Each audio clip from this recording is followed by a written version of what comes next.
નમસ્કાર, હેલો વિધિ કિચનમાં તમારું ખૂબ ખૂબ સ્વાગત છે। આજે આપણે દ્રાક્ષનો હલવો બનાવવાના છીએ।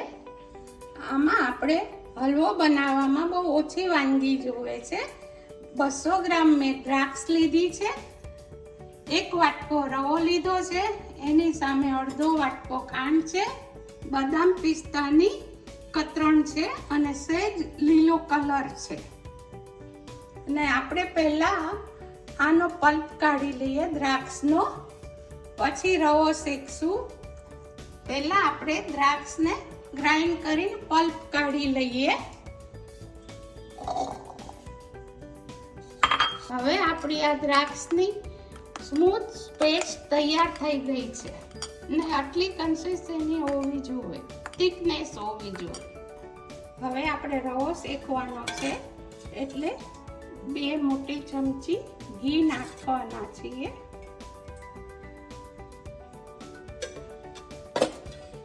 સેજ ગરમ થાય એટલે આ રવો 1 વાટકો લીધો છે।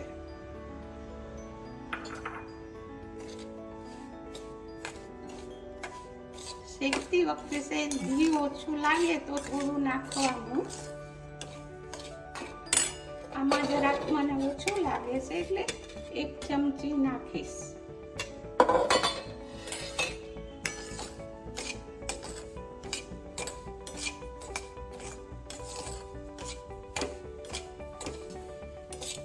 હવે આપણો આ રવો શેકાઈ ગયો છે, લાઈટ પિંકીશ ઉપર આવી જાય અને જરા રવા શેકાવાનો સ્મેલ આવે ત્યાં સુધી આટલું આપણે શેકવાનું છે।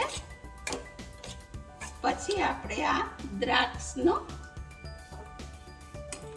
પેસ્ટ નાખી દેશું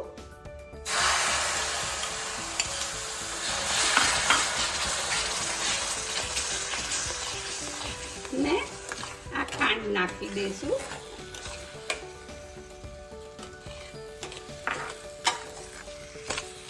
અને આ લીલો કલર થોડો મેં પલાળી દીધો તો એટલે સરસ થઈ જાય કલર।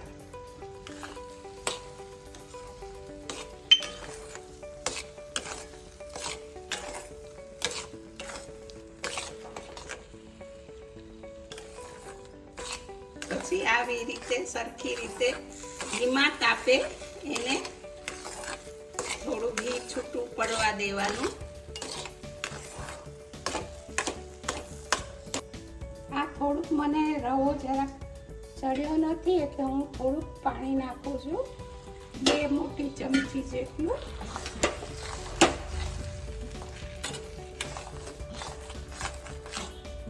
હવે એકદમ ધીમા તાપે સીજવા દેવાનો। હવે આપણે આ દ્રાક્ષનો હલવો થઈ ગયો છે। આ નીચે ચોટતું નથી એટલે ઘી જરાક છૂટું પડ્યું એટલે આપણે સમજવાનું કે આપણો હલવો તૈયાર થઈ ગયો છે। હવે આપણે ગેસ બંધ કરીએ અને ઉપરથી કતરણ નાખીએ, બદામ પિસ્તાની।